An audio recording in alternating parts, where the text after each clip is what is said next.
Kelli, thank you so much for joining me today for this conversation. And, today I really want to talk about finding our voice as females, as women who have full lives and we're leading things. We've both been in the nonprofit space. We've been just, we've lived life. And so you are a two-time cancer survivor. You've endured tremendous grief and loss. And yet you found a way to bring those lessons to who you are today, to have it in your leadership, to use it as a framework for your entrepreneurship. Can you just tell us a little bit about that journey and how you got here? Yeah, absolutely. So I've always been an entrepreneur at heart. I literally sold lemonade when I was a kid. I've always had that bug. But in my professional life, I was very active in the nonprofit space, right? And nonprofits and fundraising and things like that.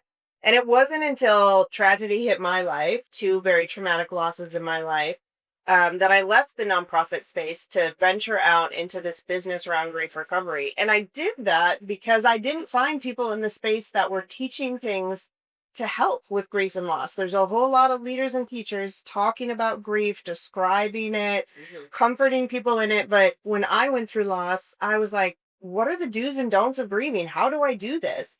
And I didn't find anyone teaching that. So I went out and studied neuroscience and I learned what happens in our brains and bodies when we go through grief and loss. And I started just through trial and error, trying things for myself.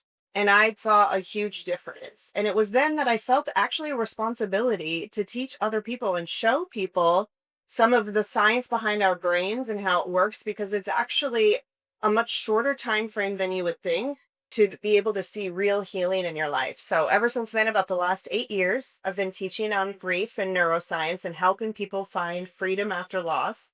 But it's been these last 3 years when I started doing improv comedy, really as a hobby and something just fun for me to do.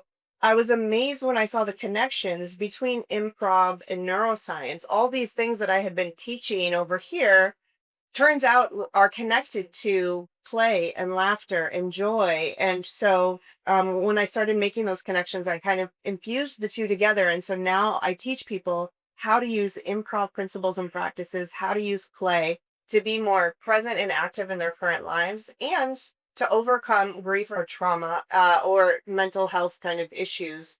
We've married them together, and it's just a great ride at this point. Yeah, I love it. And I love that the great ride has those things kind of tangled together, yet you can feather them out with the right tools and the right focus on it. And you call your business, not you call your business, but your business is the Unscripted Life, Unscripted Living Project. the Yeah. Unscripted Living Project. Because Mhm. life, leadership, entrepreneurship, we think we have strategies, but it's unscripted. Tell us about that. Yeah, it is unscripted. And I think we actually get ourselves in trouble when we think it should go according to the script, or when we're trying to live up to someone else's expectation of the script, or when we put other people in boxes. So when we can learn that life really is unscripted and there's tremendous freedom and joy and creativity to be found in the unscripted moment. So I help people be more comfortable with the fact that it is unscripted and to lean into the unscripted nature of life and meetings and presentations,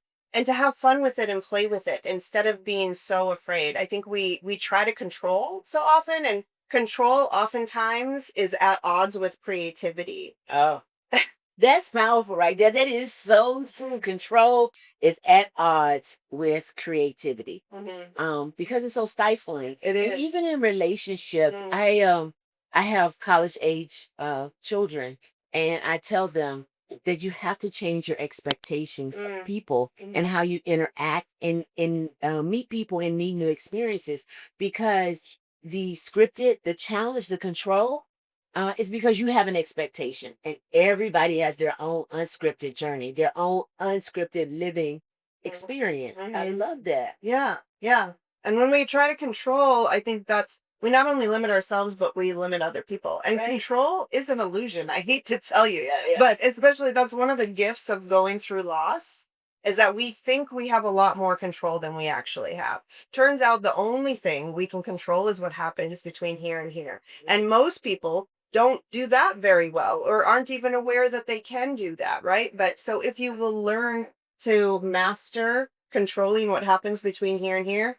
you find out that what happens out here doesn't really matter as much because you have a handle on what's happening here. So tell us a little bit about the neuroscience behind that, because that sounds where it's going with that. When you understand that you have to transform your mind, that's the word also. Renew your what is it? Transform your life by renewing of your mind. Yeah, the renewing of your mind. Yeah. Thank you. So I feel like, and I am a person of faith, I'm Christian and the Bible is important to me. But for me, neuroscience helps to give words and processes to what a lot of scriptures say. So it does say, do not be conformed by this world, but be renewed by the transforming of your mind. It also says, take every thought captive to Christ. Well, what does that look like? What does it practically look like to take every thought captive? So a little quick neuroscience lesson is that we have our conscious mind and our subconscious mind. Our conscious mind is what's acting right now. It's where you're actively choosing things to focus on. You're actively choosing your words, things like that. The subconscious mind is what's happening in the background. But the thing is, your subconscious mind is informing your conscious mind. It's like the filter that filters all the information that you receive. If you think about a computer, it's like the software running in the background. So it's going to dictate how you interpret the events of your life. Mhm. So you'll have an event, your subconscious mind will inform a conscious thought about it, which Right. will generate a feeling. Okay. So in order to feel differently about our lives, we have to look at and potentially change our conscious thoughts. But even before that, we need to make sure the programming in our subconscious mind is correct so that we can even have the right thoughts about it. And that is a pretty easy process to do. It takes 21 days to implant a new thought in your brain. Mhm. It takes 63 days for that thought to become automatic. And those subconscious filters is more than anything else affecting your quality of life. It's affecting your ability to, if you believe you can succeed, if you're going to have fun, if you're not going to have fun, how you interpret other people's actions, all comes from your subconscious mind. But the beautiful thing is you can intentionally weave in patterns, beliefs, and paradigms into your subconscious mind to set yourself up for success, to learn to be more present, to learn to be more joyful. Pick the litter. Like that's what I work with grieving people is we take a look at the thoughts around grief and loss. We analyze if those thoughts are true Mhm. and helpful. Right. This is my rule in life. I love it. True. It has to, if the thought is not true and helpful, it does not get room in my head. It's not allowed to hang out there. I'm not going to visit it. I'm not going to entertain it. And I have learned disciplines for how to remove those thoughts or change those thoughts. That's really the bulk of the work. Most people don't think about what they're thinking about. Most of us just go through life and we're reacting to whatever happens in in our environment. We're not actually thinking about what we're thinking about. And that's part of the work that I help people to do, become aware of their thought life and then become in control of their thought life. Because you are not your thoughts. Right. You are not your body. You are the driver that is able to control your thoughts and control your body.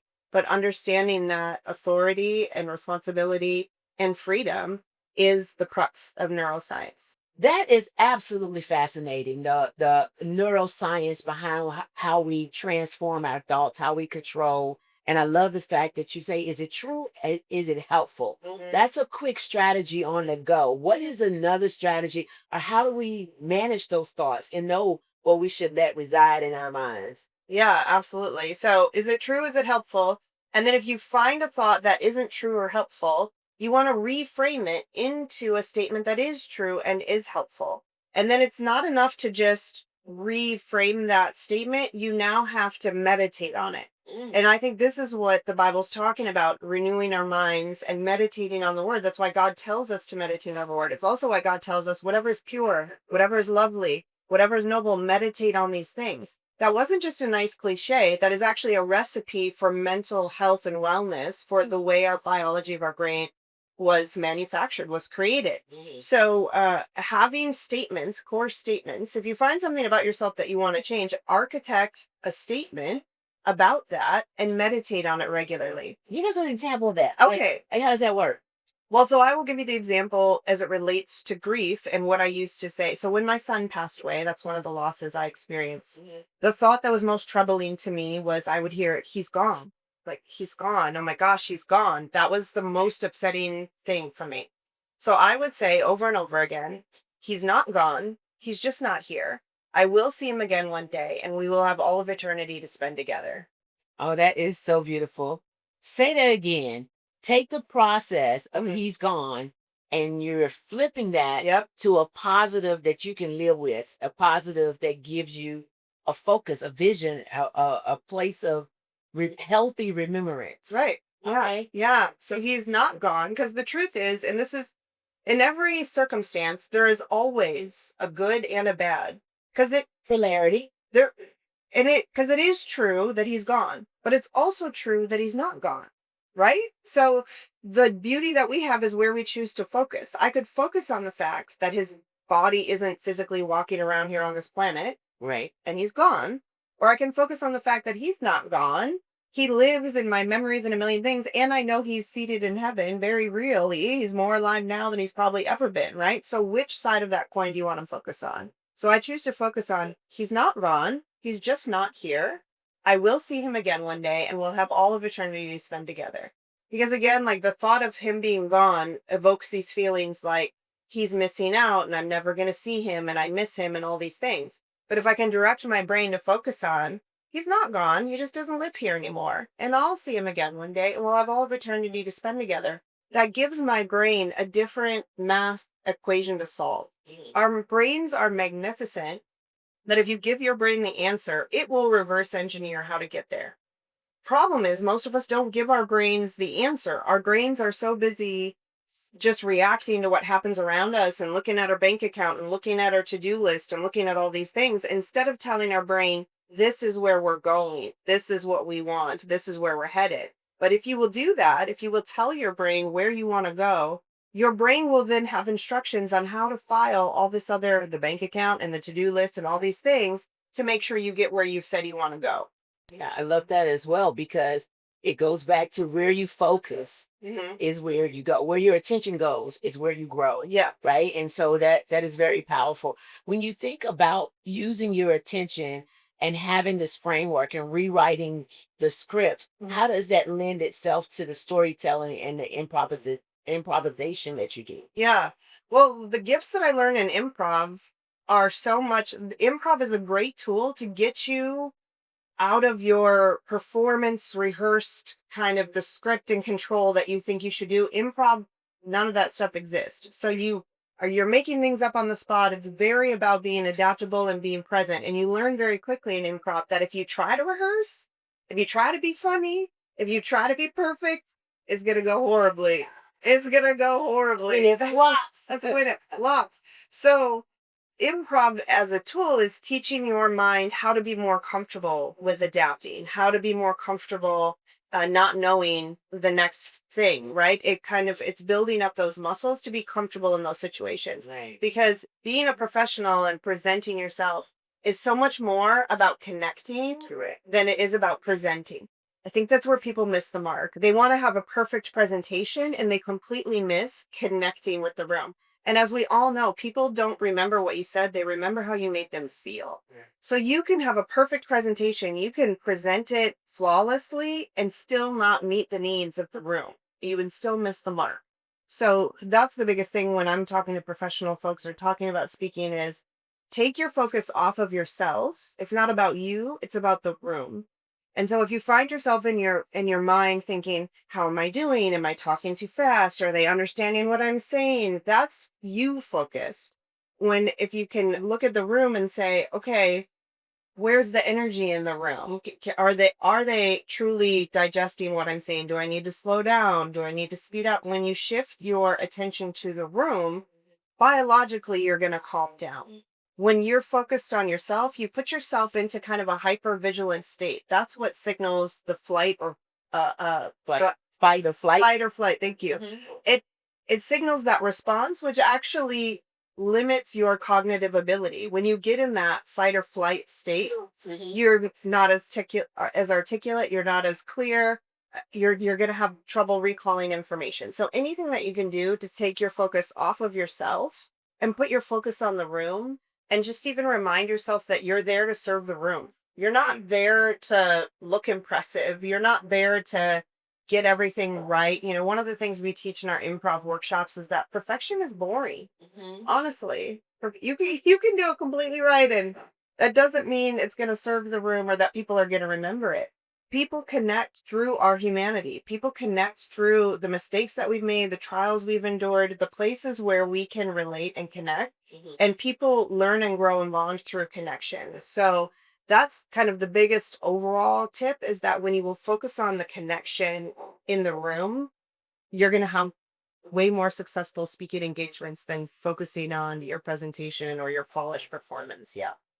So that's a great point because I want to bring it to executive presence. Right. Because a lot of women, a lot of leaders get stuck on presenting, Right. performing, being there.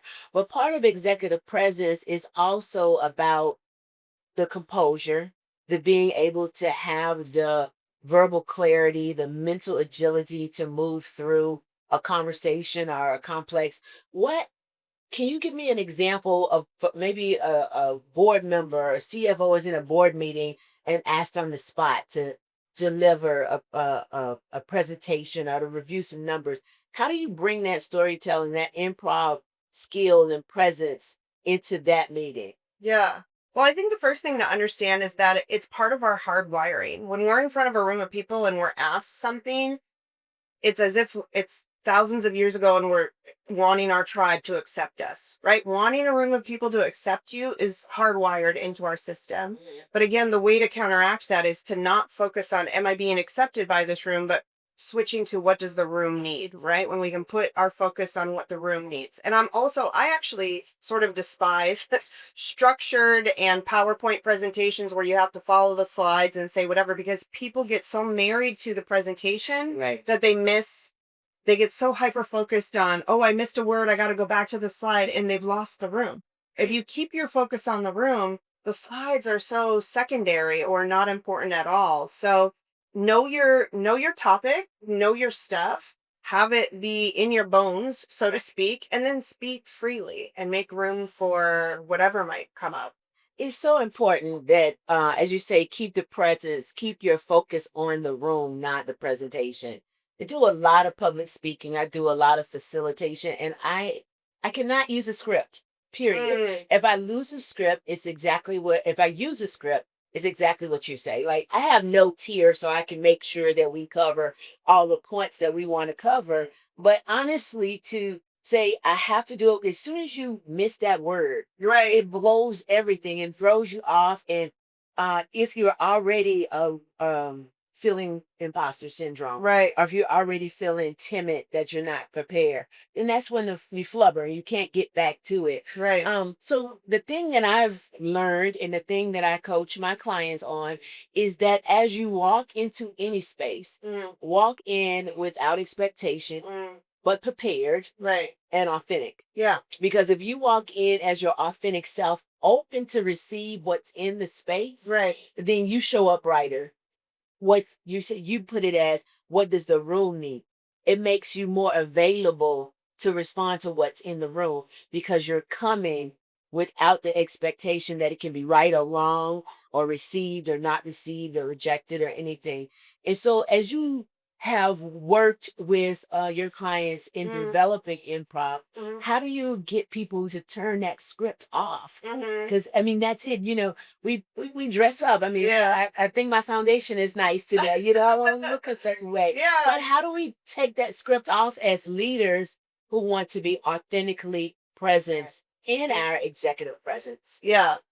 Part of it is at bats and having reps, right? Like part of it is putting yourself in those positions to just be comfortable with being uncomfortable and being uncertain. One of the things that I like to tell people is think of your presentation or your talk as a song.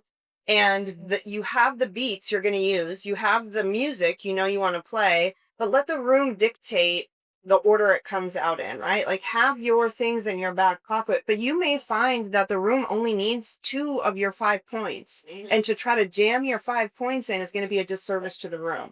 So becoming more comfortable with that. And some of that is just at bats. One of the other improv tool that I love that we teach at every single thing is the failure bow. I think we get in our head about this concept of failure and what that means and what happens to us if we fail. So the very first thing we teach in improv is how to take a failure bow. If you're in the middle of something and you screw up, you say, I failed, and we will all clap for you. And I'm telling you, like that little rewire of not being afraid of failure, your perception of failure, what it means to you and for you, and all those things will give you so much freedom when you can understand that I embrace failure because it means I'm taking risks. It means I'm learning. It means Right. I'm growing. It means I'm doing things I never did before. And so, and it's usually the fear that keeps you stuck and would cause you to fluster. So if you can not worry about failing, if you can remove that from the equation, and you walk into a space and say, this talk, this encounter, this meeting is going to be what it's meant to be, and I'm going to show up fully and let it go where it needs to go instead of, again, control where I think it needs to go, or we need to get through all these slides or whatever. When you can let go of that expectation, then you have the freedom to just truly be in the room and hopefully accurately perceive what the room means and participate in whatever way serves the room the best. Yeah. Yeah. And that's the authenticity. Yeah. That's the taking off the mask, taking off the armor and just being, and it takes people years of practice, years of reps, years of being at the back to get that confidence, that voice. And I think that's the part that I really want to talk about is the having your authentic voice. And something you said before we got started was really understanding emotional intelligence and emotional regulation. How does that factor into leadership and having that voice? Yeah, absolutely. So again, like if we can control what happens between here, so many times we go in that fight or flight and it just happens automatically and we have no control over it. And we tend to do one of two things. When you get that fight or flight, you're either going to overshare and talk because you're super nervous that there's empty space. And so you're just going to verbally vomit every fact and piece of information you can think of. Or the opposite, you're going to shrink and you're going to get quiet and you're not going to share the fullness of who you are.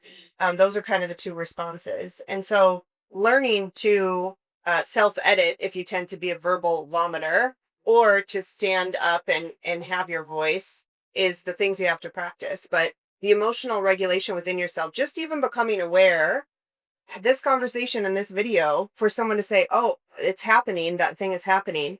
And so, two things, if you can bring your awareness into your own body and again, shift your focus to the room. So if you catch yourself like freaking out, spiraling, bring yourself back to your breath or feel your feet in your shoes. Do something to bring your awareness back into your body and out of your head, right? And then take a moment to specifically look at the room and perceive what's happening in the room. Again, all the craziness is happening in here. So if we can bring ourselves back to our body and or bring our focus and attention to the room, that will help us to calm those things down and regain our cognition and be able to speak clearly. It is amazing that when you talk to people, how things align. I use a technique similar. I call it awareness, observation, and connection. Because you have to become aware. Bring that whatever anxiousness, or it could be positive excitement too, into your awareness, and then observe it. What does that feel like? Where do you feel it in your body? Is your heart racing? For me, nervousness, my face will just break into a sweat. Like my rest of my body could be in Alaska, but my face will just go pew. Yeah. And so I need to know and observe that and feel that, because as soon as I usually as soon as I feel it, then I come back into control of it. And that's what I call the connection. It could be internal or external, but now goes back to what you said earlier. Is it true? Is it helpful? Is this feeling causing me to have more anxiousness, or is it going to be a place where I can calm down and then I can speak from that? Yeah. And so that's what I use: awareness, observation, and connection. I think another good thing really quickly is people can practice and I think should practice these things, not just when you're speaking. These are muscles that you can and should build in your everyday life, because if you're doing these little exercises to calm yourself down, become more aware, become more grounded, then when you get on stage or in front of people, you can do it that much easier. So what you really said and brought us to is embodying confidence and being able to embody confidence so that you can use improv skills or tools Can you talk more about that from an entrepreneurial perspective? Like as you were building your business, did that confidence show up for you? Did it challenge you? Have you observed it in your clients? Yeah, for sure. I mean, I think that is a journey for all of us in our regular lives, whether you're an entrepreneur or not. And I'm generally a confident person, but in entrepreneurship, when you're doing a new thing, when you're birthing a new thing, it can be so easy to, and counsel and getting wisdom from other people is good. But I think it can shake us that we're getting all this advice from other people. And we have to come to a place where we are solidified in who we are as a person and who we are as entrepreneurs, that we can own our decisions and we can choose to take people's advice or lead people's advice. And we are just more grounded in who we are in this thing that we're trying to build and be a little bit unwavering from it. And I think improv, again, is another great tool to kind of find yourself, because whatever's going on inside is about to come out your mouth when you do improv long enough. So it is really a beautiful self-discovery to discover who you are and own who you are and be comfortable in that. Yeah. Fantastic. So the mind game frameworks, Yeah. your product focuses on mental agility, emotional flexibility. What does that look like in real time? Yeah, so we do workshops that teach people our GAMES acronym, right? So everything holds a gift, right? That the acceptance, accepting what is, the messiness of life and getting comfortable with the fact that things are messy sometimes. And then exploration, are we exploring and being curious about what's happening around us? And then the last one is support, or see and be seen. Do you allow yourself to fully see others, and do you allow yourself to be seen? And we take people through fun, silly, interactive games that help us to build these muscles and help us to be more comfortable being out of control and looking silly and all that kind of stuff. And we leave people with practical daily exercises that they can do so that they slowly, just like going to the gym and working out, you can become more and more comfortable in these places and build those muscles. So that when you're on stage and in front of folks, it's just another day. It doesn't hold as much weight because you've been practicing. Yeah. So it's practicing getting in the mirror saying, I'm great. What is practicing? I am fantastic. So No, practicing is flipping some of those thoughts, right? Identifying negative thoughts and flipping them to positive ones, right? Practicing could be third thought is an exercise that we do to just help with mental creativity and flexibility. So third thought is a simple thing where you might say, glass makes me think of table, makes me think of restaurant. You just do these little chains of thought in your mind, and what that's doing neurologically is creating flexible and adaptable neural pathways. So instead of just being so black and white and this is the presentation and this is what we have to do, we're learning that we can go from here to here to here. And those are muscles that you can build and practice regularly.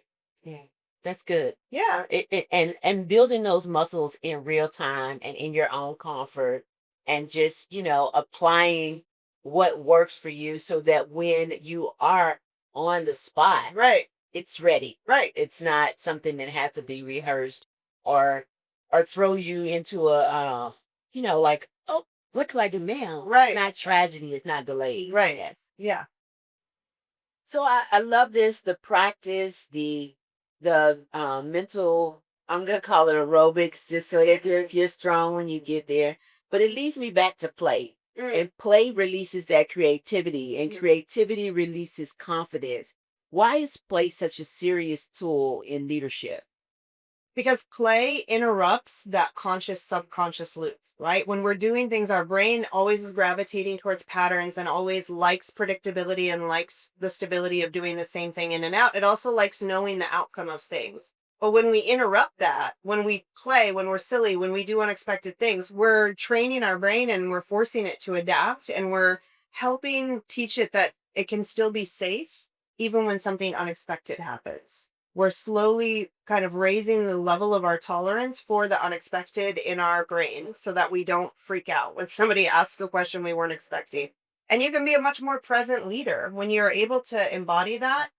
You can handle interruptions so much better. You can handle, curveballs coming at you, and you can be aware of people in the room and what they need, because you're not just solely focused on trying to monitor and control yourself. You kind of have that piece of it handled so you can show up in the room for the other folks that are in the room.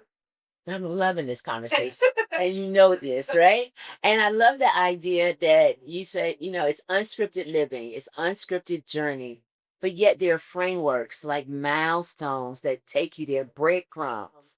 So if a leader had to chart themselves through creativity, through confidence, through building voice, is there a path? Is there a place to start? How do you do you start with the mind games, or what do you start to say? I want to discover my voice so I can show up authentically, so I can handle tough conversations. Yeah. Yeah. Well, I do think that there are beats, but I think that all the beats again live in here. But I So, don't know the song, right. and I'm totally tone deaf. I mean, if I'm honest with you, I can't carry a beat in a bucket. So Right. how do I apply that analogy like to my life, that I'm gonna find my rhythm? When I work with clients, I say it's the thing that makes your heart sing. But Mm, how do you find that? mm. Your storytelling or improv or whatever recommendation you have. Yeah, well, certainly improv is a beautiful way to find yourself because whatever's going on in your mind will show up in the little games and the exercises and the scenes. Whatever's living in here will come and show up in your scenes. So that's an excellent way. The other thing is to just try new things and step into places that are unexpected and see how it lands, right? Like I think if somebody's really looking for what is my lane, what is my purpose, what is my passion, you have to if you haven't found it already, then it's not in your current circle. So you have to step out of your circle and try different things and see what really lights you up, you know? Fantastic. Yeah. If you were to leave one message for the listeners today Yeah. and how to find their voice, what would that be? I would say the most powerful thing I've experienced in my life is a daily habit. So I would encourage them to incorporate a daily practice to discovering that for themselves. So it could be looking at different topics every day. It could be standing in the mirror and speaking about something every day. It could be doing third thought, but find something that you can turn into a daily practice and it will be almost impossible to miss it. If you do it every day, you're going to get there. Thank you so much for Yeah. sharing this time with us. This has been phenomenal. I've gathered so much in having that authentic voice, Yeah. empowering my confidence for executive presence. And those are the ladies that we serve. Yeah. Thanks for Thank you, having Kelly. me. Oh, been so fun. If you'd like to hear more from Kelli Nielsen and how to use improv in gaining your authentic voice, increasing your confidence, and your executive presence, join us at the March 2026 Beyond the Title Luncheon here in Tampa, Florida. Look for the link below with all the details and connect with Kelli for a class at The unscriptedlivingproject.com. Yeah. unscriptedlivingproject.com. Thank you so much. And remember, stay blessed to be a blessing. This is Dr. Fildred, and I love you.